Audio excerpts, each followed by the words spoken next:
Olá, pessoal dos sextos anos, tudo bem? Vamos lá fazer uma revisãozinha para depois corrigir alguns exercícios, né? Bem, então, no assunto propriedades da matéria, nós temos as propriedades gerais e as específicas. Quanto às propriedades gerais, nós temos a massa, que é a medida direta da quantidade de matéria.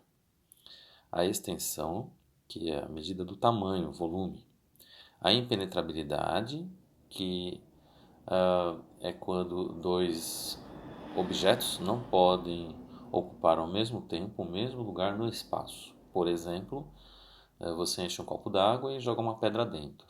A água vai transbordar. Divisibilidade é aquela propriedade em que você tem, por exemplo, uma folha de papel sulfite, você picota ela, picota o mínimo possível, né? Deixa ela o tamanho mínimo possível, mas ela mantém ainda as propriedades da folha de sulfite, correto? Diferença entre matéria e energia, como revisão, né? Matéria é tudo que ocupa lugar no espaço e tem massa, como por exemplo uma mesa, uma cadeira, uma lâmpada, o ar. Lembrem-se que quando enche uma bexiga, você prova que o ar é matéria, porque ela adquire volume e ela fica mais pesada ou ela tem mais massa do que a bexiga vazia, certo? Já a energia não ocupa lugar no espaço, não tem massa. Então, exemplos, luz, som, né? Então, não vão confundir. Luz é exemplo de energia, lâmpada é exemplo de matéria, correto? Bem, e as propriedades específicas?